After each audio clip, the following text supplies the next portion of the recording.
Hello everyone and welcome back to my channel. Today I'm going to talk about how you can deal with grief. While grief is an inevitable part of life, there are ways in which you can cope with the pain, come to terms with your loss, and eventually pick up the pieces and find a way to finally move on with your life. The first step in this process is to actually feel grief. Now, this is the most important and often the toughest part of the grief process. Losing a loved one can bring up a range of emotions, both good and bad. You may feel overwhelmed by this experience, but this is a very natural feeling to have. Accept and feel the grief. Acknowledging that you are in fact in grief is the most powerful way to move on. Otherwise, a crippling grief reaction will come back later with a vengeance. Step 2 is to allow the grieving process to take its natural course. In 1969, Elizabeth Kubler-Ross introduced the concept of the 5 stages of grief. Now, these 5 stages of grief were based on her studies of the feelings patients with terminal illness had, but have since been generalized to other types of negative life events, one of them being loss of a loved one. These are denial, when you're thinking, "This can't happen to me." Anger, when you're thinking, "Why is this happening to me and who is to blame?" Bargaining, when you're thinking, "Please make this unhappen and I will do so and so." Depression, when you're thinking, "I'm too sad to do anything." And finally, acceptance, when you're thinking, "I'm at peace with whatever has happened."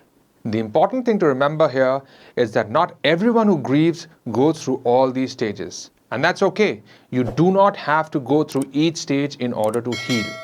You also are unlikely to go through all of these stages in sequential order, so don't expect to transition smoothly from one stage to the next. Step number 3 is to get the help you need. Nobody deserves to grieve the loss of life alone. Reach out to the people you know will unconditionally stand for you, with you during this time. Reach out to your safe people.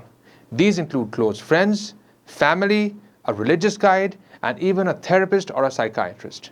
Remember that every time you interact with your close friends and family, you need to talk about your loss. Sometimes just being around people who care about you can bring a lot of comfort and healing.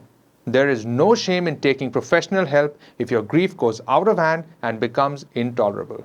Psychotherapists trained in a form of therapy called group therapy can help you get new perspectives to help cope with the loss better. Your therapist will also help you work through intense emotions and overcome obstacles to your grieving. You may also need prescription medications after consulting your psychiatrists to help you cope in case your grief transforms into clinical depression or anxiety. In the age of the internet, using social media for grief support is not uncommon.